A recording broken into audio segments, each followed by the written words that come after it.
Hello, everyone, and welcome to this edition of the RGVSports.com playoff podcast. My name is Dennis Silva. Not a I podcast. am with the monitor. What's that, Greg? Greg's already. What's that, Greg? What's going on here? Not a podcast. Oh, Google Hangout. There you go. Good catch. Good catch. I am Dennis Silva. That is Greg Luca, who I stand corrected. Greg, how are we doing today? This fine Sunday afternoon. Good, man. Just hanging out. How are you doing? Not bad. How are the Dolphins do? Did they play today? Dolphins playing a little bit against Denver, so that might not go so well. But, Okay. best of luck to them.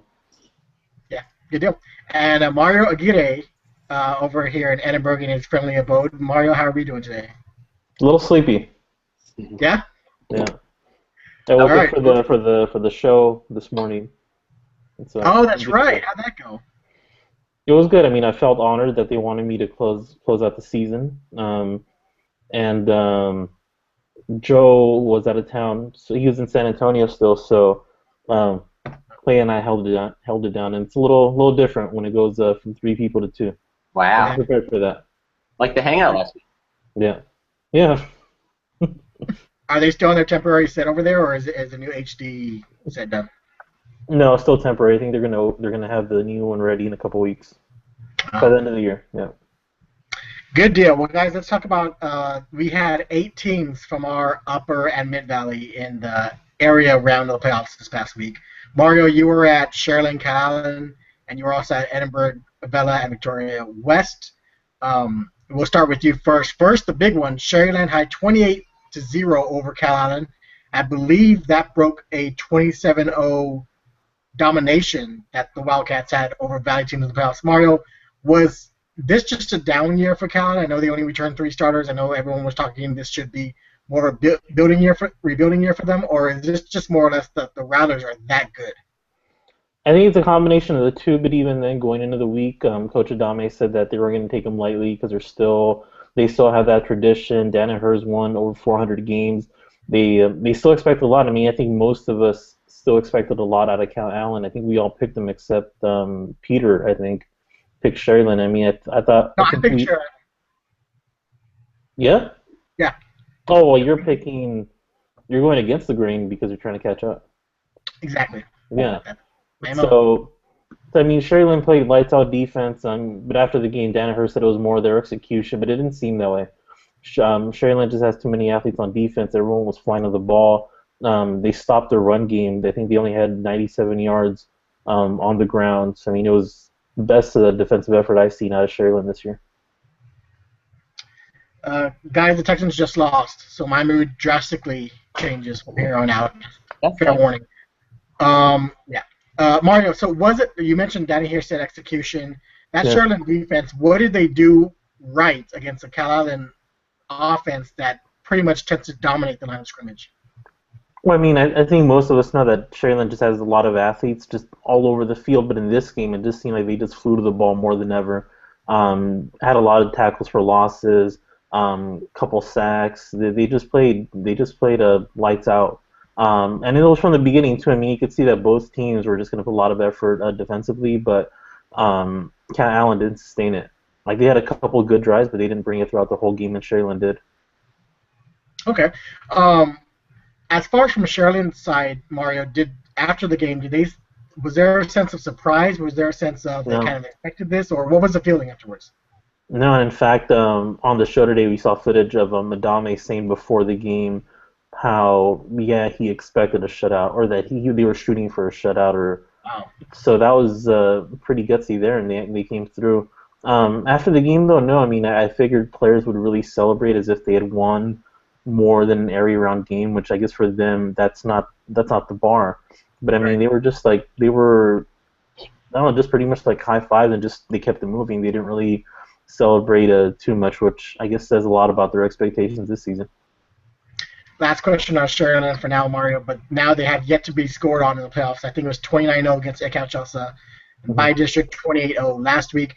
That defense, are we looking at maybe one of the defenses that's one of the best the Valley has seen, or what is making that defense click? You mentioned the athletes. Is there anything else that really makes that defense go? Well, they have James Cole. They have Sean Landez. Their numbers might be a little bit deceiving because I think they finished with the third best defense in district, but the Mission Vets game kind of threw things off. Mission Vets had the most yards on offense this year, and that kind of threw everything off. I think otherwise it would have been right there up top. But I mean, they make a lot of plays. They're always getting interceptions. I think they had like 4 or 5 in the last couple regular season games, and I mean, I don't think anyone really matches up with them athletically. I mean, I think they're always making a play on the ball. All right, Sherilyn, one of two teams from our upper and mid valley advancing on. Greg, the other team is Wesco East, which had a No, we have cupcake of 4. a day. What's up? Oh, it's 4 in total. Yeah, but from Yeah. our side, right? Sherilyn and Wesco East from the upper and Yeah, mid yeah, valley. yeah. Okay. The teams we care about from the monitor. As far as Greg, Wesco East being the other team from this side, which had a cupcake of a day against Palmview, you were at that game. What went on? I mean, Westlake Luis just dominated, basically. They had 6 different players score rushing touchdowns. And it started with Lupe Marone on his first carry of the game going 81 yards for a score. Then Darren Rivas had 3. He's been the quarterback, and he's been doing that all year. Gets a ton of yardage on the quarterback sneak whenever they go to it. And then you got guys like Alexis Cervantes, Alejandro Flores, Angel Flores, Emilio Tamez all scored rushing touchdowns. And they ran for more than 500 yards against Palmview, who had held teams to about 100 per game on the year, and even McCallum Memorial was right around 250. So for Westlake East to come out with this performance on the ground was really, really impressive to me. Another game where they don't pass for a single yard and don't even attempt to pass and get a pretty decisive win. 50 points. And at halftime it was 21-6, but the total yardage was decently close, something like 250 to 220 maybe. And it was just a matter of, East had converted into touchdowns and Palmview hadn't been able to. But then in the second half, they just pulled away, scored 3 more times in the third quarter, and then it was just over. Yeah, not a whole lot to say other than that. Yeah, Lupe Marone, Greg, went out with an apparent ankle injury, I believe. What's his status? Or what's the latest on him? The thing is, he's been nursing the same injury for a few weeks now. Against Westlaco, he was limping around after the game, and I think it goes a week or two before that, and then last week ran for 200 yards despite it. And he scored multiple touchdowns and had 100 yards in every game before this Palmview game, and who knows if it was close, if he would have been able to come back in, but he seems confident that he'll be able to play next week. Burgett was a little iffy, was optimistic, but isn't going to risk him, in terms of his college future or just general well-being if he's not going to be ready to go and if it's not going to be best for him. So we'll have to wait and see throughout the week how he does. It's just a matter of he comes into these games feeling pretty good, and then if it gets twisted or stepped on or whatever, then it goes downhill pretty quickly from there just because it's already obviously a little sensitive. Okay. There's speculation out there that he's out 3 weeks. So you've heard nothing of that? No. And especially, what's a 3-week timetable? Because this is probably the last game. Right. Well, I don't know. Well, the state, Greg. Come on. State. Yeah, well, they're playing one of the top 10 teams in the state, so their chances are not great. But even if they were, I don't know. Yeah, I have not heard anything of a timetable of anywhere near that. Talking to Burgett and talking to Marone himself, I don't know who else would be better to go to than those two. So as far as I'm been told, no, there's not any kind of 3-week timetable or anything like that. It's day to day. Good deal. And as far as Greg, we'll stick with you for Wesco High, which lost 40-28 to Laredo United in San Antonio in a very wet game on Saturday. Greg, what is your takeaway from this game? I think most of us thought Laredo United would kind of have their way with Wesco. That wasn't the case. I think even Wesco had a lead there in the second half, or at least late, and then United kind of pulled away. But what's your takeaway from that game?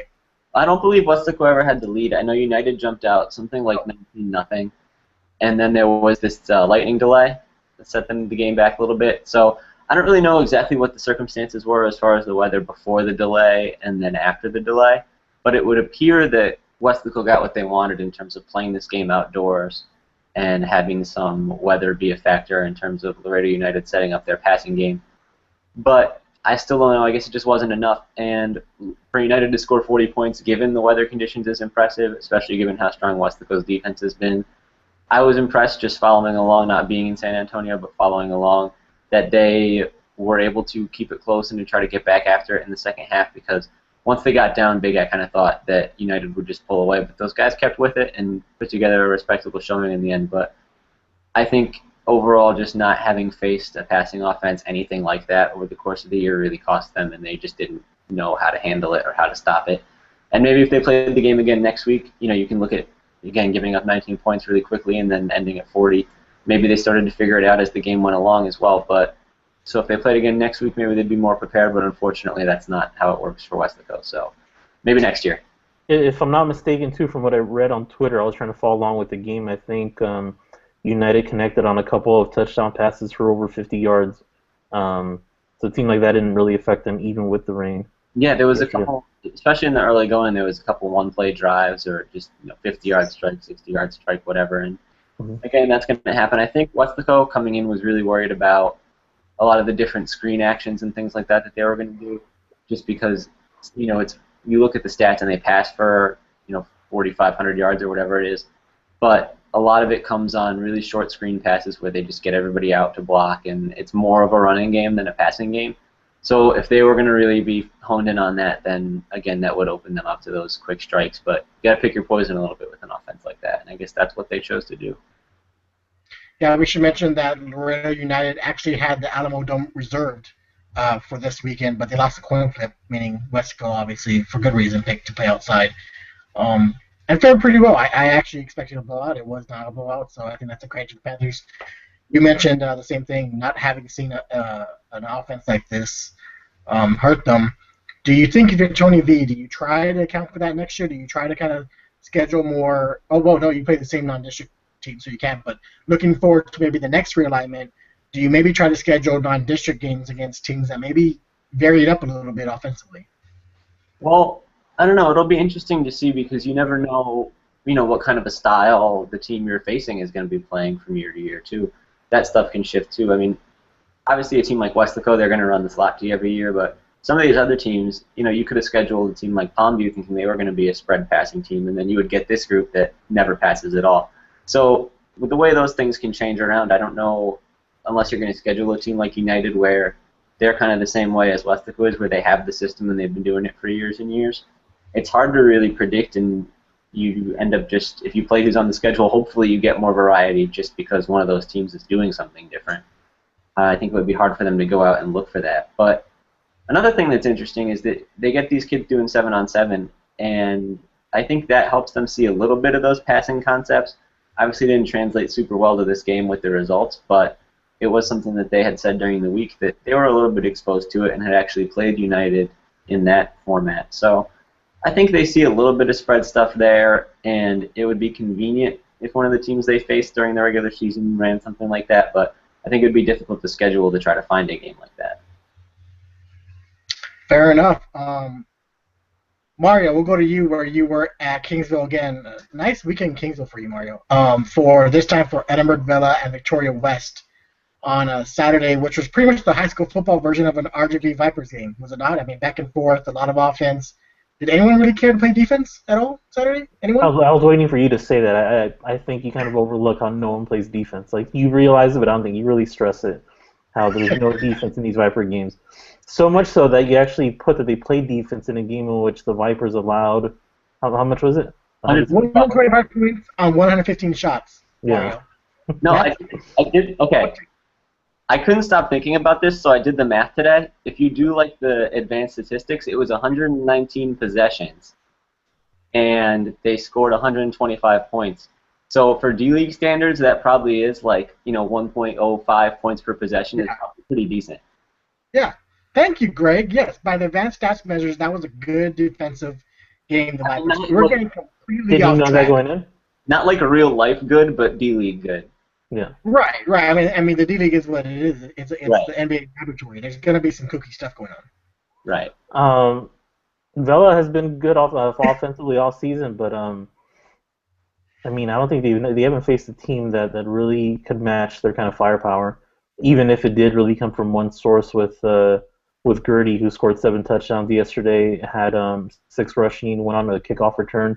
But I mean, yeah, they met someone who had that big of a threat, and he ran for over 364 yards as a team. They ran for 564. Gertie threw, I think he completed like 3 of 5 attempts or 3 of 6 attempts for 50 yards. And And even with that, surprisingly, Vela was still in the game midway through the fourth quarter, and they needed a couple more scores from another player, Shelton. But I mean, Vela had their opportunities. They kind of they made a couple of questionable decisions. Midway through the third, they went for a pass on a fourth and I don't know, like a 4th and 5 at the 20 maybe. I think they went for a pass when they shouldn't have, especially after Eber had missed 3 passes in a row. He had 3 incompletions on that drive going into that, and he overthrew each time. And I thought that was unusual. And then their kicker, who I hadn't seen him miss all year, he missed 2 extra point attempts. And then Vela also was called back on a touchdown on a kickoff return, which hurt them because at that point that would have brought them to within 48-45 midway through the fourth. So I mean, they had their opportunities even with Gertie having a huge game. They still had their opportunities, and I mean, they were all disappointed. They figured they could have advanced. I mean, and I think the opportunities were there, but I mean, it's a big step for that program having gone from 0-10 to 5-5, and now having their first winning season and their first area round game. Mario, what was the Vela defense like on Gertie? Was this a guy that's simply too big, too strong, too fast, or was it this a defense that just didn't adjust throughout the game? No, they adjusted even then. Like Gertie is so strong, like players bounced off of him. Like it was, and even then he's also I mean, he's really fast. Like he broke so many tackles, and there were points where it seemed like Vela had him wrapped up, and he escaped it. He found the right holes, and yeah, I mean, he's one of the faster players I've seen this season too. So I mean, all that combined made it hard for Vela to do much with him. I think he had like 35 carries, so it's not like they were really looking to get anyone else involved. It was mostly him. I know this is a third-year program, like you mentioned. They made great strides this season, but also it seemed like afterwards, this is a team, the Vela team, that expected to win, no? Like they expected to kind of be going to the third round, and they weren't just happy to be there. What sense did you get from the team afterwards about just their chances in this game and their chances of just playing on and going into next week?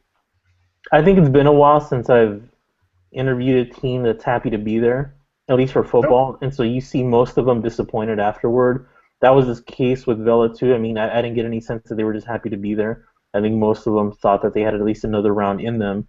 I don't think many of us thought that. Just looking at the picks, I think most of us felt that Victoria West would win, and maybe by a larger margin. I actually had them picked by 14 points, which ended up being 16. But yeah, I mean, they were disappointed, but I think Salinas kind of accepts that this is a stepping stone. And they lose Ever Lopez, their starting quarterback, and Sean Smith, their backup, but they have a lot of key players coming back at skill positions. They're bringing back Elijah Reyna, their top receiver, he had 11 touchdown receptions. They're bringing back, Michael Agruias, who came in with a lot of expectations, led the team with 29 catches. He's coming back for his senior year. And Robert Guerra, their leading running back, is a sophomore. So I mean, he's coming back. So they're taking care of in those positions. They just have to fill it. They have to fill it out with their quarterback and some players that they're losing on the defensive side. Good deal. Well, guys, we had other teams that were involved. Obviously, Wesco, Mario, you had all 3 of your other district teams left. Roma, which came really close. Mission Veterans. We call them Cinderella in the podcast. Remember? True. That's very true. Yeah. Was there a team that you were surprised that isn't moving on and that we're not talking about going into next week? Was there a team that I thought Roma was right there on the brink? I felt kind of bad for them because they had that kind of taken away from them at the last minute. But was there a team that you thought maybe should be playing on or could be playing on that's simply not? Great. We'll start. Sorry. Well, yeah. Then I want to talk about McAllen High. Obviously, I think. Good point. I had them against Rivera, even though last year Rivera came through in this same playoff matchup. Have you learned your lesson, Greg? No, I haven't. Because if you look at the numbers, it actually came down to McAllen High lost the only fumble of the game. Yeah. That's unlucky. Then they missed 2 field goals. I believe one of them was really short, or maybe they were both really short. And in a game that went to overtime, that's obviously a factor. With like a minute left, right? Yeah, and they ended up outgaining Rivera for the game. So I think if they played again next week, I would pick McAllen High again. But I know you guys are going to disagree on that one, just like you disagreed this week. But I think just the overall talent and what I know about the teams, I have to go with McAllen High still. But obviously didn't get it done here. And I don't know, decent season for them. Wouldn't complain too much if I was one of their supporters or fans. Obviously, the win last week is, I still think, the best win any Valley team had all year. And played pretty well in district. Obviously, the loss to McAllen Memorial is not something they'll be happy about, but I think it's a decent season for McAllen High. They obviously are not bringing a lot back, losing Fred Hover and losing Ricky Rodriguez and losing some of the offensive line pieces and losing guys all over the place. But we'll see what they can do next year. I think, respectable season for them and surprising result here at the end for me at least. I know you guys aren't too shocked. When you say, Greg, that the Mackay probably had the best win of any Valley team last week, like what would you say that was an upset win or I think so. Or just like emotion and kind of the way they won, like what is it? No, just like on paper, just beating Alexander, beating the team that beat Sherryland. It's really impressive. Now we have to talk about Sherryland Cal Allen being the most impressive win, but just in terms of who you beat and where you beat them, I'd still take Alexander over Cal Allen at a neutral site. I mean, it's kind of a moot point, obviously. One of those teams is moving on, one of those isn't. But I still think that was a really impressive game. I don't know if we give them enough due. And certainly they proved this week that, playing even with Rivera is probably not what you would want to do following a performance that impressive. No disrespect to those Rivera guys, but yeah. They listen too, Greg. They watch those Hangout too, so. Well, then they will love it because you guys are all over them. And Rivera took care of business like I expected, and congrats to them because they own Mackay, Greg. I don't know. I don't know how else to put it. They own them. Right. If it were a 3-game series, that's it. They'd be out even then. Yeah, I guess that's one way to look at it. Yeah. If this was a 2-game series, it'd be over. They would have been swept. Last year. Yes. Can't argue with that, I guess. Mario. And Dennis, I'm surprised you didn't argue for Roma beating Mercedes being one of the more impressive wins. No? It is impressive, but even before the game, I had mentioned I kind of saw it coming. Like Mercedes just doesn't know how to keep people down. What, Greg? You saw it coming? No, I could have seen it coming. Like I wasn't like it was shocking and it was surprising. But I even mentioned it in the podcast and stuff leading up to it that Mercedes has some red flags, and one of those was like they don't know how to keep the team down, and that could come back and bite them. Like I mentioned that explicitly, and yeah, it was surprising. I still didn't expect Roman to win, but I'm not like shocked. I'm very shocked that Sherryland, not that Sherryland beat Cal Allen, but that they shut them down and was as dominant as they were at 28-0. I was really surprised by that. And, it was their first shutout loss since the state title game in 06. That's crazy. That's craziness. That game probably has to go down as probably the game of the year for a Valley team. I mean, so far this year. That was just impressive. Not that they won, but the way they won and just complete embarrassing of Cal Allen was really domination. Impressive. Domination. Exhilaration is what it was. Let me ask you guys this about Roma. I want to know, there's a reason.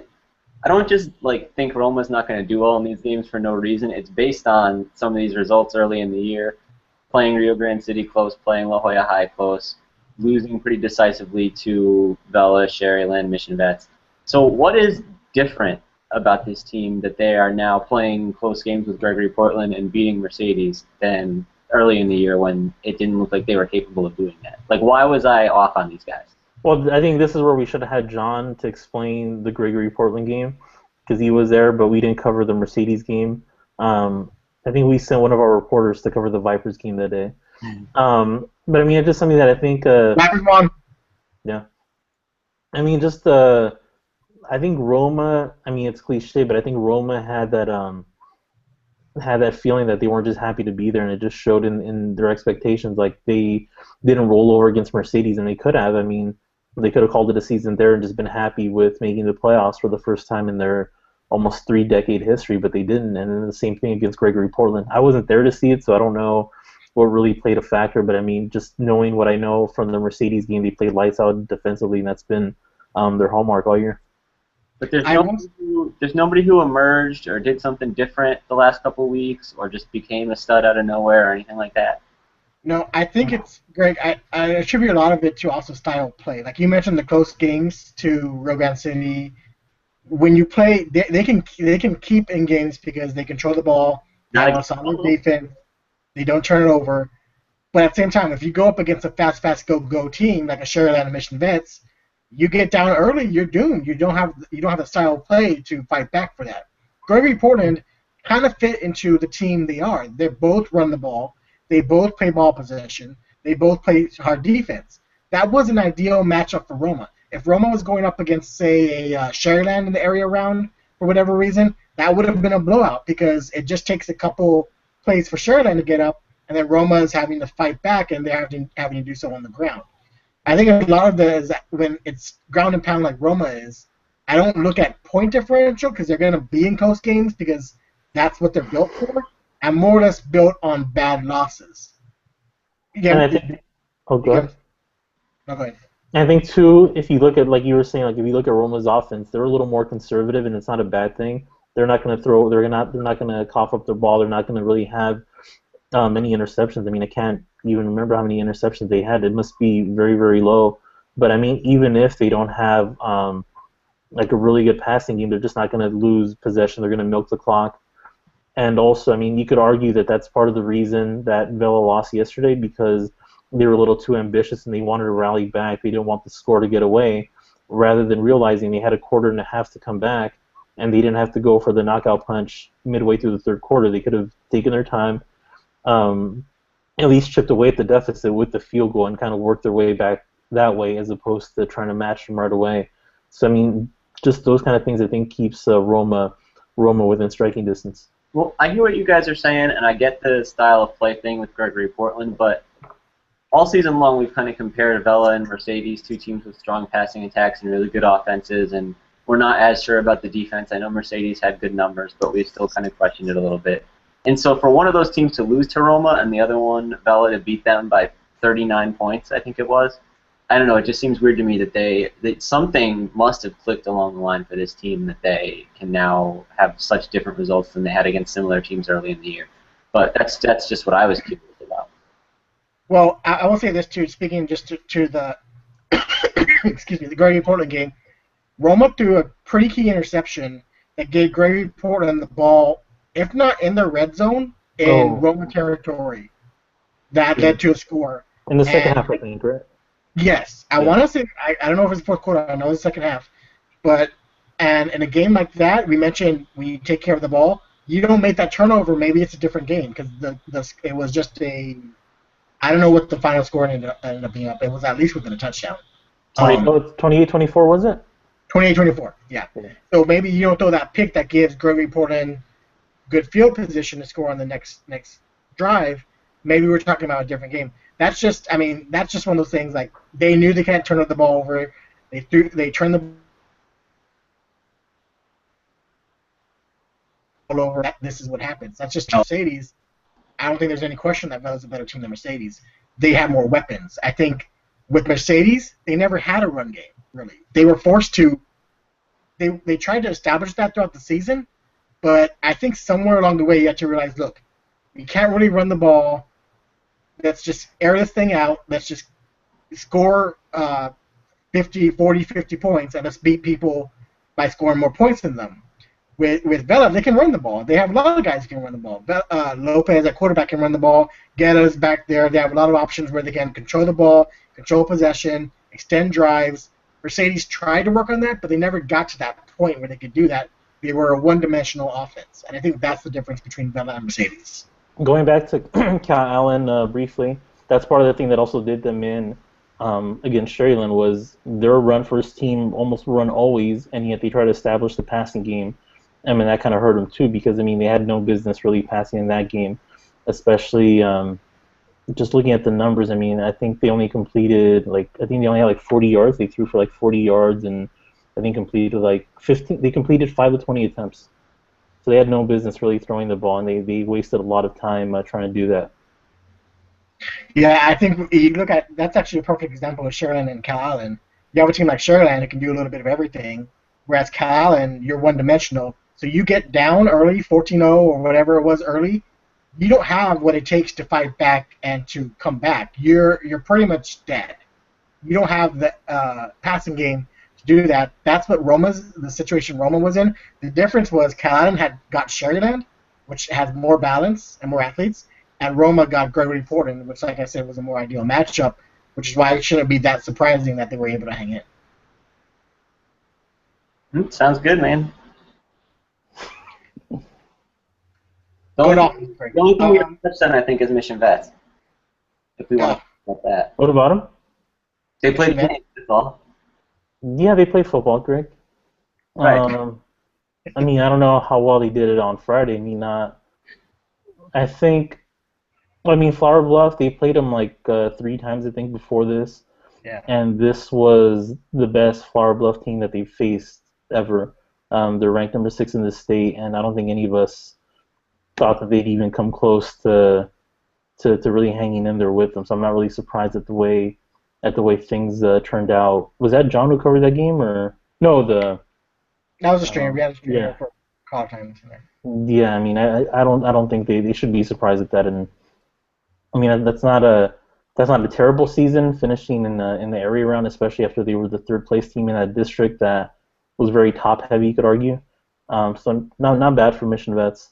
I mean, I know they were hoping for more. I know they were hoping to break through and get into the 3rd round, but I think this matchup, we saw this coming. Yeah, Flower Bluff is number 6 in the state, and Class 5A ranked. That's just, I mean, they have aspirations of going to state, and dividing these teams up in divisions and the new classes. We saw, for example, Steele and Brennan, who you could say easily each is a state contender, but they're meeting the area round, and Steele comes out of that one. You're just gonna have some really unfortunate matchups between good teams early, and this is one of those. Cal Allen is probably another one. Maybe Cal Allen thought they were on a roll. They faced a Sherland team in the area round and got their season cut short. Just a really weird season so far. And I think you could. Oh, go ahead. Good. No, I'm good. I was gonna say there was like a delay there, but I was gonna say how just those pairings would have, if Sherland would have lost, he could have called their season a disappointment, losing in the 2nd round. And this is the first time in a few years that I could remember that Sherland plays a team outside the Valley this early on. Usually you have to get to the 3rd round before you do that. But this time, I mean, just by the way everything's set up with the divisions, I think there was a chance that they could have lost in the 2nd round, and I think we would have looked at Sherland a lot different had that happened. No, that's true. That's true. I mean, they played well, and they're in the position they're in. Now that's one of the more impressive victories probably ever when we look back 5 years, 10 years from now, however many years, when we look back and we see a Sherland team beat a Cal Allen team 28-0. That's really impressive. So you should look at everyone watching should look at our video from Adame's post-game speech to his players after that win, where he told his players, what had we been saying this whole week, is that we were going to win. So I mean, he instilled in that the whole week, and he even thought that they had the ability to shut him out, and they did. There you go. Ron Adame, man, that guy's a legend down here. Guys, are we missing anything as far as anything you want to touch on or hit upon before we move on from this and look forward to the podcast Tuesday that will look forward to the 3rd round of the playoffs? Yeah, the podcast is where you want to hear about Westica East and Steel. I'll know a lot more by then.